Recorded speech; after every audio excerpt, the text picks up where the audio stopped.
ഈ അധികാരമാണ് ദൈവമേശുവിന് കൊടുത്തിരിക്കുന്നത്. അവസാനമായിട്ട് അന്ത്യവിധിക്കായി കടന്നു വരുന്നതും യേശു ക്രിസ്തു തന്നെ. വാനമേഘങ്ങളിൽ കുരിശടയാളത്തില്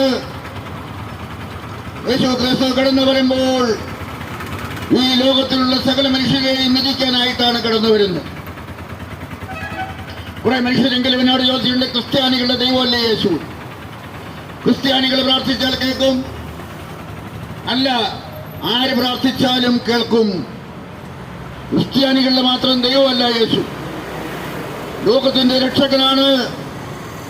അതെന്താണ് അങ്ങനെ പറയാൻ കാരണം? യേശു ക്രിസ്തുവിന്റെ രക്തം വിലയായി കൊടുത്തുകൊണ്ട് കാൽവരിയിലും 3 ആണികളാല് ആകാശത്തിന്റെയും ഭൂമിയുടെയും മധ്യേ യേശു ക്രിസ്തു മരിച്ചത് മാനവരാശിയുടെ രക്ഷയ്ക്ക് വേണ്ടിയാണ്. സകല മനുഷ്യരുടെയും പാപങ്ങൾ അവിടുന്ന് കുരിശിൽ വഹിച്ചത്, മാനവരാശിയുടെ മുഴുവനും പാപങ്ങൾ അവിടുന്ന് കുരിശിൽ വഹിച്ചത്, മാനവരാശിക്ക് വേണ്ടി അവിടുന്ന് രക്തം ചിന്തിയതും, അവിടുന്ന് 3-ാം ദിവസം ഉത്ഥാനം ചെയ്തു. അത് കഴിഞ്ഞ ക്രിസ്മസ് കടന്നുപോയി.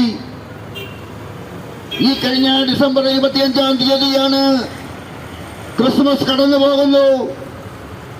ഇനി വരുന്നത് പീഡാനുഭവ കാലത്തിലേക്ക് കടന്നു വരുന്ന 1 മാസം കഴിയുമ്പോൾ, 1 മാസം കൂടെ കഴിയുമ്പോൾ പീഡാനുഭവ കാലമാണ് കടന്നു വരുന്നത്. ഈ പീഡാനുഭവത്തിലൂടെ കടന്നു പോകുന്ന യേശു ക്രിസ്തു അന്ത്യവിധിക്കായി കടന്നു വരുന്നതുണ്ട്. യേശുവിന്റെ 2-ാം വരവ് എന്നാണ് സംഭവിക്കുന്നത്?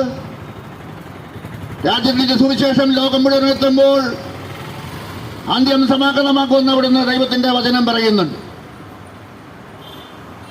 രാജ്യത്തിന്റെ ഈ സുവിശേഷം ലോകം മുഴുവൻ എത്തണം. ഇനിയും അനേക രാജ്യങ്ങളിൽ സുവിശേഷം എത്തണം.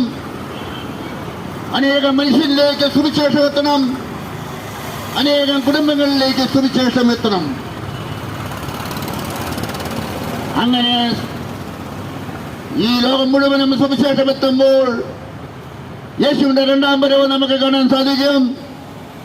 അന്ന് ജീവിച്ചിരിക്കുന്ന മനുഷ്യർ എല്ലാവരും ഈ ലോകത്തിൽ നിന്ന് എടുക്കപ്പെടും. അന്ന് വരെ മരിച്ചു പോയിട്ടുള്ള മനുഷ്യര് ഉയർത്തെഴുന്നേൽക്കുന്ന ദിവസമാണ്.